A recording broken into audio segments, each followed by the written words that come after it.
আসসালামু আলাইকুম। কেমন আছেন সবাই? আশা করি ভালো আছেন। অনেকদিন পরে চলে আসলাম নতুন একটা ব্লগ নিয়ে। বেশ কিছুদিন ধরে মানে ব্লগ করি না। সময়ই আসলে পাই না। তো ফ্রিজটা অনেকদিন হয়েছে পরিষ্কার করি না। তো ভাবলাম যে সবকিছু বের-টের করে আগে ডিপটা পরিষ্কার করি। তো ডিপটা পরিষ্কার করার আগে সবকিছুই বের করলাম। আর ফ্রিজটা এত বেশি ময়লাও হয়নি। কিন্তু আইস জমে গেছে কেন বুঝলাম না। আমার ফ্রিজে কখনো আইস জমে না। এবারই দেখতেছি আইস জমছে। একদম পুরা একেবারে এমন শক্ত, শক্ত বরফ জমে গেছে চতুর্দিকে বুঝতে পারতেছি না কেন। তো যাই হোক ফ্রিজটা পরিষ্কার করে একদম মুছে-টুছে ক্লিন করে তারপরে আবার আগের মতো সবগুলা রেখে দিব। যেহেতু মানে বের করে রাখছি আর বেশি গলে গেলে তো সমস্যা। আর কিছু যে মাছ-মাংস যা বের করে রাখছিলাম পাশের বাসায় রেখে আসছি সেগুলো এনে ফ্রিজে রেখে দিব। তো এই ডিপটা পরিষ্কার করতে, করতে পরে মনে হলো যে মানে এই ফ্রিজটাকেও পরিষ্কার করি। এটা তো আমি প্রায় ৭ মাসের উপরে হয়ে গেছে। মানে এই বছরের গত বছরের ডিসেম্বরে পরিষ্কার করছি। তো এই বছরে আসলে আর করাই হয় নাই। তো ৭ মাস না ৮ মাস হয়ে গেছে। তো যাই হোক সবগুলিই পরিষ্কার-টরিষ্কার করলাম, করে-টরে এখন তো দুপুরে রান্না করতে হবে। আর এখানে মাছ বের করে রাখছি। এটাকে রান্না করে ফেলবো পটল আলু দিয়ে। এখানে পটল আলুটাও কেটে একদম ধুয়ে-টুয়ে রেডি করে নিছি। আর সাথে হচ্ছে মুরগি ভিজায় দিছিলাম। তো মাছ আসলে রান্না করা মাছ ছেলে বেশি খেতে চায় না।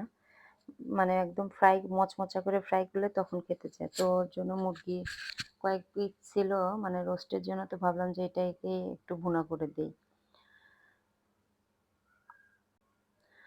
পাশের চুলায় অবশ্য মাছটা রান্না বসায় দিছি। ওটাও হয়ে গেছে প্রায়। এখন ভাত বসায় দিব।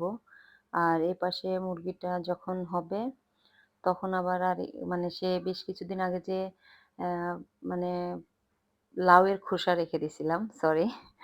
সে খোসাটাকে আমি আসলে কাটিও নি, কুচিও করিনি, মানে ভাজিও করিনি, কিছুই করিনি। তো সেটাকেও একটু ভাজি করব, সেটাও কেটে ধুয়ে রেডি করে রাখছি। আর হচ্ছে এখানে মানে ফ্রিজ পরিষ্কার করতে গিয়ে দেখি যে ইয়ের মাথা আছে, মানে মাথার মাংস, গরুর মাথার মাংস আছে। সেটাকে ভাবলাম যে রান্না-টান্না করে ফেলি।